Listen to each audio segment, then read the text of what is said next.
Friends, welcome to my channel Sagar creation. ಇವತ್ತು ನಾವು ನೋಡ್ತಾ ಇರೋದು ಒಂದು ಬ್ರಾಸೋ ಸ್ಯಾರಿ ಸ್ನೇಹಿತರೆ. ಸೊ ಒಂದು ಲೈಟ್ ಚೀಕು ಅಂತ ಹೇಳ್ಬೋದು, ಲೈಟ್ ಚೀಕು ಅಥವಾ ಲೈಟ್ ಗೋಲ್ಡನ್ ಅಂತಲೂ ಹೇಳ್ಬೋದು ಸ್ನೇಹಿತರೆ. ಆ ರೀತಿ ಸ್ಯಾರಿ ಇರುತ್ತೆ ಇದು. So beautiful ಕಾನ್ಸೆಪ್ಟಲ್ಲಿದೆ.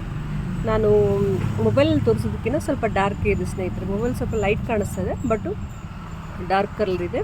ಸೊ ಬ್ಲ್ಯಾಕ್ ಅಂತ ಹೇಳ್ಬೋದು. ಬ್ಲ್ಯಾಕಲ್ಲಿ ವರ್ಕ್ ಆಗಿದೆ.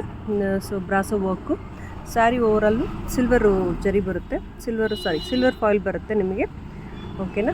ಸ್ಯಾರಿ ಓವರಲ್ ಲುಕ್ ಇರುತ್ತೆ. ಇದು ಬ್ಲೌಸ್ ಪೀಸ್ ಇರುತ್ತೆ ಸ್ನೇಹಿತರೆ. ಇದು ಬ್ಲೌಸ್ ಪೀಸ್ ಇರುತ್ತೆ. ಸೊ ಬ್ಲೌಸ್ ಪೀಸ್ ಆಲ್ಮೋಸ್ಟ್ ಹೀಗೆ ಬರುತ್ತೆ. ಇದೊಂದು ಕಟ್ ಸ್ಯಾರಿ ಕಾನ್ಸೆಪ್ಟ್ ಆಗಿರುತ್ತೆ ಸ್ನೇಹಿತರೆ. ಬ್ಯೂಟಿಫುಲ್ ಸ್ಯಾರಿಯಲ್ಲಿ ತುಂಬ ಸ್ಮೂತ್ ಇರುತ್ತೆ. ಶಿಫಾನ್ ಫ್ಯಾಬ್ರಿಕ್ ಇರುತ್ತೆ. ಹಾಗೆ ಜೊತೆಯಲ್ಲಿ ಬ್ಯೂಟಿಫುಲ್ ಅಂತ ಕಲರ್ ಇರುತ್ತೆ ಸ್ನೇಹಿತರೆ. So dark light chikoo colour. So ನನ್ನ ಮೊಬೈಲ್ಕಿಂತ ಇನ್ನು ಡಾರ್ಕ್ ಬರುತ್ತೆ ಶೇಡು. ಸೊ ಇದು ಕಟ್ ಕಾನ್ಸೆಪ್ಟಲ್ಲಿರುತ್ತೆ. ಸೊ ಯಾರಿಗಾದ್ರೂ ಇಷ್ಟ ಆದರೆ ಒಂದು ಲೈಕ್ ಮಾಡಿ, ಶೇರ್ ಮಾಡಿ, ಹಾಗೆ ಚಾನಲ್ನ ಸಬ್ಸ್ಕ್ರೈಬ್ ಮಾಡಿ. ಹಾಗೆ ನಿಮ್ಗೆ ಇನ್ನೂ ಯಾವ್ಯಾವ ಸೀರೆ ನೋಡಬೇಕಂತ ಆಸಕ್ತಿ ಇದ್ದರೆ ಅದನ್ನು ಕೂಡ ಕಮೆಂಟ್ ಬಾಕ್ಸಲ್ಲಿ ಕಮೆಂಟ್ ಮಾಡಿ.